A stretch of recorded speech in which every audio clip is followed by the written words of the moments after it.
여러분 안녕하세요. 3L입니다. 저는 그 여러 영적 채널들 탐방하시는 여러분을 보면 연민이 올라옵니다. 네. 특히 최근에 한국 그 유튜브의 영적 채널들은 그 어디 하나 빠지지 않고 그 물질적 성공을 영적인 것과 연관시키는 것에 그 말이 물들어 있잖아요. 그런 것들이 저를 한없이 슬프게 합니다. 특히 그 간절함, 그 이면에 있는 그 간절함, 그것이 얼마나 마음 아픈 부분인가요? 그 성공과 부에 관련된 마음의 과학에서, 즉 끌어당김 혹은 현실 창조에서 항상 얘기하는 거 있죠. 중요성을 빼라. 이미 가진 것처럼 행하라. 여러 부분에서 강조가 되고, 자, 트랜서핑 시리즈에서도 이렇게 얘기를 하죠. 안 보신 분들은 그 이전 책 리뷰한 것도 참고하시고, 내가 무언가를 간절히 원한다는 것은 근데 사실 마음 한켠에서는 그것이 없음을 인정하는 것이니까요. 그렇죠? 나 저거 너무 갖고 싶어. 너무 간절하다는 건 그게 없다는 거니까요. 그러니까 중요성을 빼라고 얘기를 하죠. 사실 간절하단 마음은 그것이 없다는 마음이고, 그것이 없다는 마음은 그것이 없는 현실만 불러오니까요. 영성이라는 것을 찾는 사람들 중 많은 수는 현실에서 나만 알 수 있는 뭔가 나름대로의 치트키, 그런 것들을 찾다가 오게 되는 경우가 많습니다. 뭔가 비현실적인 내 라이프 해킹 방법이 있나 하고 말이죠. 근데 이걸 영적인 세계 말고 우리 현실 세계에서도 그런 것들을 찾는 사람이 많이 있어요. 그게 뭘까요? 사기꾼, 범죄자, 그런 사람들이죠. 자, 그러한 방법은 보통 범죄로 이어집니다. 그리고 그 결과는 보통 감옥이죠. 그리고 범죄를 행하지 않고 그런 라이프 해킹, 인생 치트키 찾는 사람은 결국 이제 현실에서 동떨어져서 그 꿈속의 세계에 둥둥 떠다니게 됩니다. 판타지에 산다고, 판타지에. 거짓된 빛을 따르게 되는 것이죠. 그 여름밤 가로등에 모여있는 벌레와도 같은 모습이죠. 그게 달빛이라고 착각하고 모이는 거잖아. 그 벌레들 결국 어떻게 되나요? 결국 죽어서 가로등 밑에 무수히 쌓여있다가 비가 오면 흘러내려가겠죠. 인간의 마음이 이렇다 보니까 그 시크릿이란 책이 전 세계적인 베스트셀러가 되었죠. 물론 긍정적인 부분도 있습니다. 사람들을 삶 이면에 무언가 영적인 것과 연결시켜주는, 관심을 가지게 하는 좋은 계기가 되긴 했죠. 하지만 이런 류에 지나치게 빠지게 되면 이런 생각하게 됩니다. 왜 나만 안 될까? 왜 책 보면 다 된다고 하는데 왜 나는 안 될까? 자, 그리고 생각하죠. 내가 알고 있는 게 뭔가 부족해. 여기서 뭔가 좀 더 필요해. 뭔가 좀 더 비밀스러운 뭔가가 있을 거야. 라고 생각하게 됩니다. 그리고 또 다른 특별한 무언가를 찾고, 명상법을 찾고, 어쩌면 또 뭔가 어느 채널에서 본 무슨 명상 프로그램, 10주, 5주 클릭하고 있겠죠. 유료 결제, 틱틱. 40만원, 30만원. 그런 거 하지 마시고, 저한테, 심리 상담 받으세요. 농담입니다. 저는 정식 과정을 수료했으니까, 석사까지 나왔고, 훨씬 더 검증력 있다. 명상법도 심플하게 가르쳐준다. 가격도 싸다. 이 영상 보고 신청하시는 분께 30분에 5만원. 온라인 상담 30분에 5만원. 개싼 겁니다, 진짜. 동네 심리상담센터 가보세요. 아무튼 여기까지 하고, 그런 거 막 결제하지 마시고요. 하고 싶으면 배워도 돼. 그러면서 배우는 거지. 그리고 그런 교육 과정 듣고 나면, 끝나고 나면 뭔가 막 내가 변한 것처럼 느껴지겠죠. 왜? 진짜 변해서일까? 인간은 자신이 시간과 돈을 쓴 것에 대해서 쉽게 부정적으로 반응하지 못해요. 그러면 내가 시간 쓰고 돈 쓰고 그렇게 낭비된 것처럼 보이거든요. 그게 싫거든요. 그 남자들이 그 군대 있잖아요. 힘든 곳에 다녀올수록 군부심이 막 엄청나. 내 청춘을 바쳐갖고 시간 바쳐갖고 거기서 생고생을 하다가 왔어. 그러니까 보통 그런 남자애들 어떻게 되죠? 엄청난 군부심을 가지지. 야, 내가 이런 데 갔다 왔어. 아, 내보다 안 힘드네. 야, 나 해병이야. 해병 특수부대. 특수부대 분들 존경합니다. 진짜로. 그냥 그런 거랑 똑같은 거예요. 그 사이비 종교에 빠진 사람들이 못 나오는 게 내가 거기에 시간과 돈을 쓸수록 그걸 부정하기 힘들다니까. 그런 건 그거랑 똑같은 겁니다. 네. 그 제 채널 찾아가지고 막 제가 현실 창조로 이런 거 까면 악플 다는 사람들 있잖아요. 네가 몰랐을 그래. 네가 명상을 덜 했을 그래. 충분히 이해합니다. 충분히 이해해요. 거기 얼마나 많은 시간과 돈을 썼겠습니까? 얼마나 그리고 그 이면의 마음이 간절하겠어요. 이해합니다. 네. 오늘 영상 찍는 취지도 사실 이런 인간에 대한, 인간 본성에 대한 슬픔에 대해서 공감하고자 찍는 거니까요. 제가 이런 마음의 과학을 다 부정하는 건 아닙니다. 당장 저만 해도 실제 케이스들이 몇 개 있는걸요. 네. 저는 어느 정도까지 그게 빵 나타나는 거 맞냐면, 저는 어릴 때 이런 거 테스트 한다고 어디 행사 같은 데 가잖아요. 그러면 급해서 만약에 그 행사 취소하고 가야 돼. 근데 추첨은 이미 했어. 그럼 친구한테 전화를 합니다. 미리 이제 마음속으로 작업을 해놨고, 야, 그거 내가 2등 걸릴 거니까 걸리면 네가 가지던 거 딴 사람 줘? 그럼 이제 한참 이제 놀고 있으면 전화가 와요.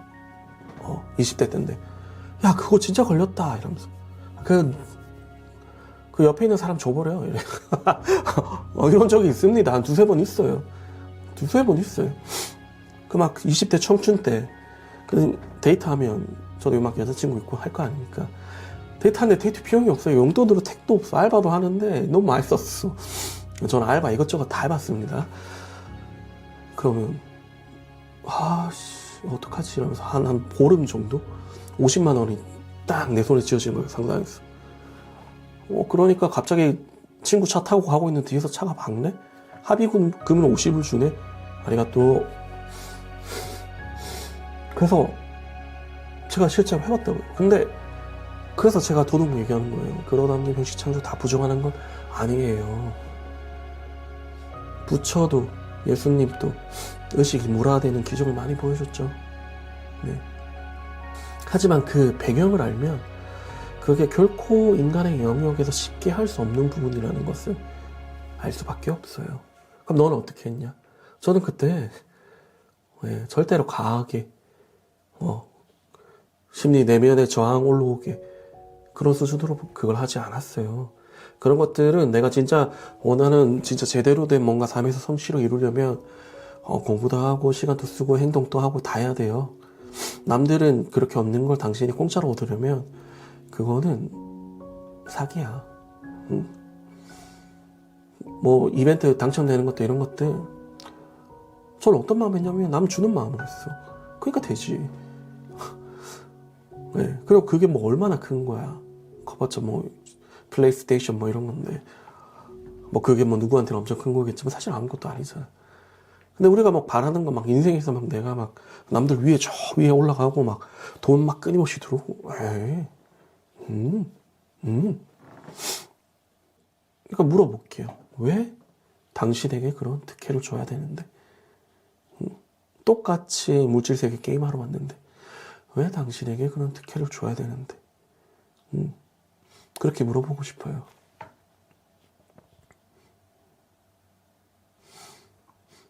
그래서 저는 일반적으로 말하는 그 끌어당긴 법칙이라든지 현실 창조의 법칙이라든지 그 여러분들이 그것에 관심을 가질 때 저는 연민도 함께 듭니다. 그 얼마나 간절한 마음인가요? 이 생을 좀 더 애씀 없이 괴로움 없이 살고 싶은 그 마음 너무 간절하지 않습니까? 하지만 정작 그런 가르침들은 그 간절함을 빼고 가벼운 마음으로 행하라고 하지만요. 그거 얼마나 모순적입니까? 우리는 그 간절함 때문에 그 현실에서 몸부림치고 있는데요. 마치 그 물 밖에 끄집어낸 물고기처럼요. 이 삶이라는 것이 매 순간 숨 쉴 때마다 고통에 절여 있는데요. 지금 우리는 여기저기서 살려달라고 마음속으로 소리치고 있고, 그 세계적 자살 강국인 이 대한민국은 여기저기서 죽을 만큼 괴로워하고 있습니다. 말 그대로 죽을 만큼이요. 그러니 자살 강국이죠. 저는 이런 우리를 보면 참으로 깊은 연민이 듭니다. 결국 인간의 삶이라는 것은 제한적인 거거든요. 굉장히 제한적인 거거든요. 다만 상대적으로 나보다 더 좋아 보이는 것이 있을 뿐이죠.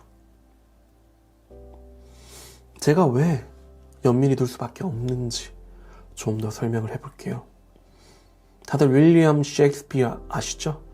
자, 그 사람의 작품에 나오는 문구들은 때로는 굉장한 영적 통찰이 담겨 있습니다. 보다 보면 깜짝깜짝 놀라고 해요. 이 저자가 특정 수준 이상의 굉장히 높은 수준에 이르렀구나, 이런 생각이 들게 됩니다. 윌리엄 셰익스피어는 이 세상을 무대로 당신을 그 배우로 묘사를 하고 있습니다. 여러분, 우리가 이 삶에서 겪는 그 어떤 비극도, 그 어떤 희극도 단지 그 배역이라는 것을 생각하며, 우리가 그 세상이란 무대에 배우라는 것을 생각하면 삶의 무게감이 감소됩니다. 사실 그리고 이건 영적 차원에서 이는 진실이죠. 이 영상을 보는 여러분들도 지금 자신만의 뭔가 역할을 수행하고 있겠죠. 네, 특정 배역을요. 그것이 비극인가요? 희극인가요? 여러분의 배역에서 어떤 스토리들이 있나요? 어떤 아픔들이 있었나요? 누구나 다들 자기만의 스토리들이 있습니다. 자기만의 아픔이 있고요.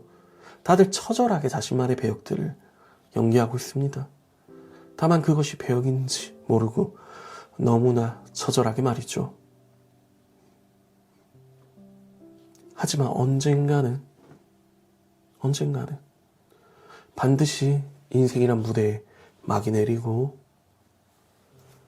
무대 뒤로 가서 연기라고 하죠. 다시금 다른 배역들을 준비하는 때가 옵니다.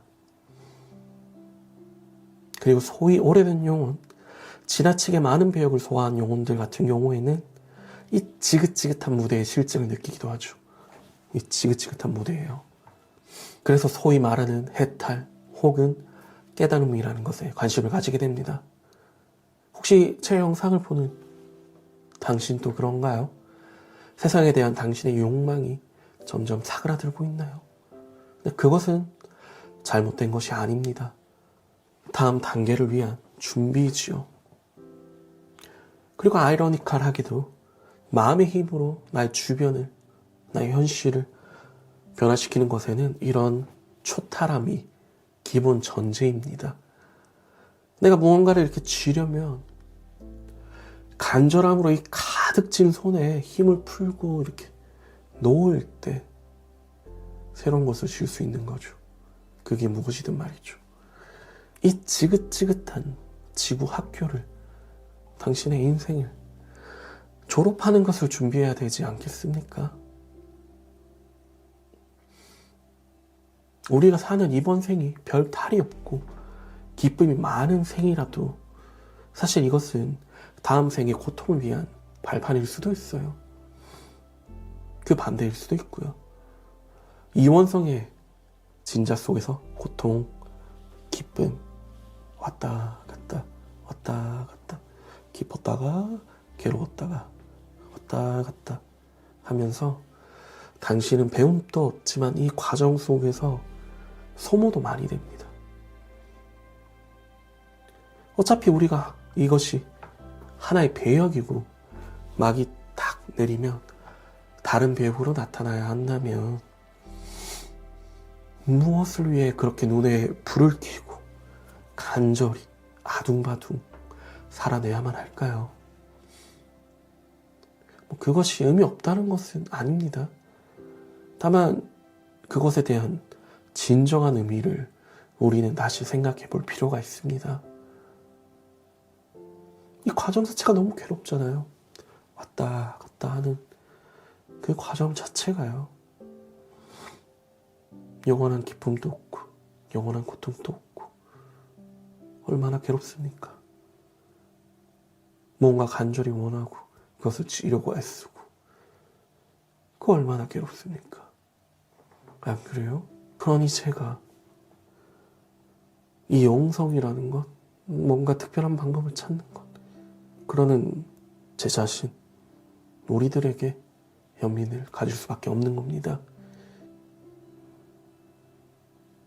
세상에 존재하는 모든 아픔이 사그라들기를, 당신이 하는 모든 일들이 행복으로 가득하길 바라며 제가 아주 오래전에 혼자 일기장에 적었던 글로 영상을 마무리하겠습니다.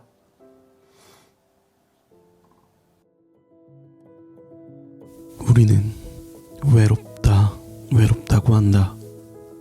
외롭다는 것은 분리되어 있다는 것. 애초에 태어날 때부터 어머니로부터의 분리가 아니었던가. 애초에 우주의 시작이 하나에서부터 조각들로의 분리가 아니었던가. 그러기에 우리의 마음은 외롭다라고 한다. 하지만 바다 위에 수많은 파도들이 바다에서 멀어지려고 하는 듯 보여도 결국엔 하나이듯이 수많은 빗방울이 각각 떨어져도 다시 하늘로, 비로, 강으로 돌고 도는 흐름이듯이 이와 같이 우리의 영혼도 흩어져 내리다가 다시 모였다가 하는 마치 끊임없는 춤일 뿐. 영겁의 시간 중에 아주 작은 시간, 빗방울이 하늘에서 땅에 닿는 시간, 그만큼의 삶을 살면서 우리는 왜 이렇게 괴로워하는가? 무엇을 더 지려고 하는가?